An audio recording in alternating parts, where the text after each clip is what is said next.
ရှောင်းပေဆောင်ဖတ်မရာအားလုံးမင်္ဂလာပါရေဆိုတာကို water တလုံးထဲတီးထားလို့မရပါဘူးရေအေးဆိုရင်တော့ cold water cold water cold water ရေဘူးရေနွေးဆိုရင်တော့ hot water hot water hot water တကယ်လို့ရေချူဆိုရင်တော့ fresh water fresh water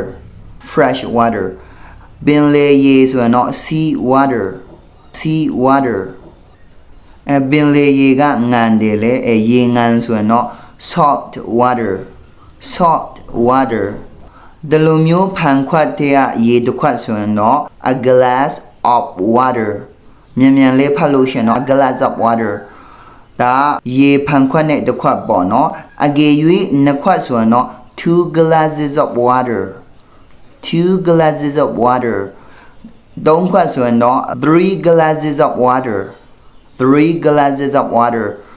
ဘာလို့လဲဆိုတော့ water ရေဆိုတာက uncountable noun ဖြစ်တယ်ဘာမှလို့ပြောလို့ရှိရင်ရေတွက်လို့မရတဲ့ noun ဖြစ်တဲ့အတွက်ကြောင့်မို့ရှေ့မှာပေါ့နော်measure word လေးခံပေးရတယ် a glass of water ရေဖန်ခွက်တစ်ခွက် 2 glasses of water ရေနှစ်ခွက်3 glasses of water ရေဖန်ခွက်နဲ့3ခွက်အဲ့လိုပြောချင်တာနောက်တစ်ခုပြောပါမယ်ရေတပုံးဆိုရင်တော့ a bucket of water a bucket of water တကယ်လို့ရေနှစ်ပုံးဆိုရင်တော့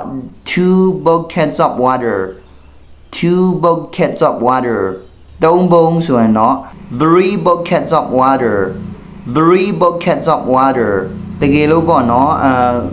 ခုနပြောလို့ glass နဲ့မဟုတ်ဘဲနဲ့ဒီလိုမျိုးခွက်ဆိုရင်တော့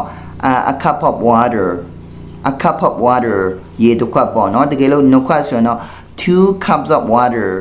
2 cups of water သုံးခွက်ဆိုရင်တော့ 3 cups of water 3 cups of water ကဲဟုတ်ပြီနော်ကိုရီအမြဲတမ်းတောက်နေကြတဲ့အတောက်ရေတန့်ကိုကြတော့ purified drinking water Purified drinking water. purified drinking water ဒါအတောက်ရေတန့်ပေါ့နော်တကယ်လို့မြစ်ကိုကြတော့ river တချို့တွေက river လို့လည်းပြောကြတယ်ပေါ့နော်ဒါပေမဲ့နှမျိုးစလုံးမှတ်ထားပေါ့ river or river ဥပမာMalika river Malika မြစ်ပေါ့နော်တကယ်လို့ချောင်းကိုဆိုရင်တော့ stream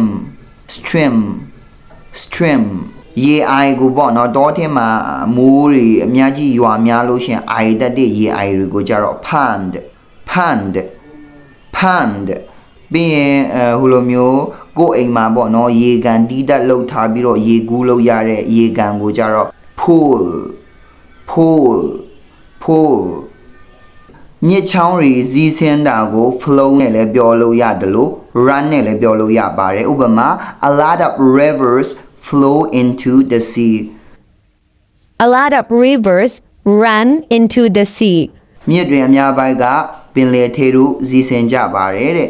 sea ဆိုတာကပင်လယ်ကိုပြောတာဖြစ်ပါတယ်ရေထဲကိုပေါ့နော်ကြောက်ခဲတလုံး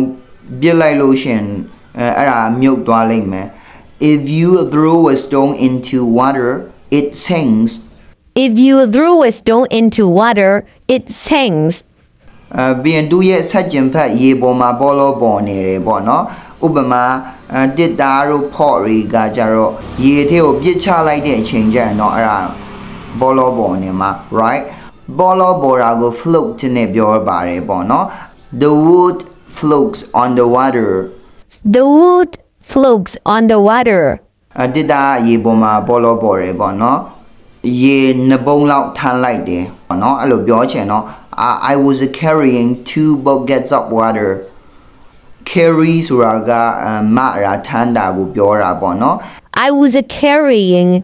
2 buckets of water. တကယ်လို့ဒီနေရာမှာရေတပုံးဆိုရင်တော့ I was carrying a bucket of water ပေါ့နော်တကယ်လို့3ပုံးဆိုရင် I was carrying 3 buckets of water နောက်တစ်ခုကရေပုံးတွေအကုန်လုံးကိုရေပြည့်အောင်ဖြည့်ထားလိုက်ပေါ့နော်ရေအပြည့်ဖြည့်ထားလိုက်လို့ပြောချင်တော့ fill all the buckets full of water Fill all the buckets full of water. fill all the buckets full of water ကိုကရေချူးတော့မယ်ဆိုပါစို့ ငါအတွက်ရေဖြည့်ထားပေးဦးနော်လို့ပြောလို့ရှိရင်တော့ could you please run a bath for me Could you please run a bath for me? could you please run a bath for me ဒီမှာနည်းနည်းဆူညံနေပေါ့နော်ဆိုတော့ဒီကနေ့ lesson က water တလုံးထင်းနေပေါ့နော်အများကြီးပြောလို့ရတယ်ဆိုတော့အရာကို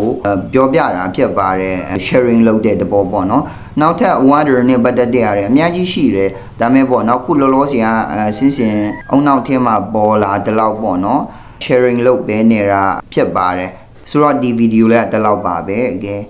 thank you so much ရှမ်ပေးဆန်ကစားဝိုင်ဘီ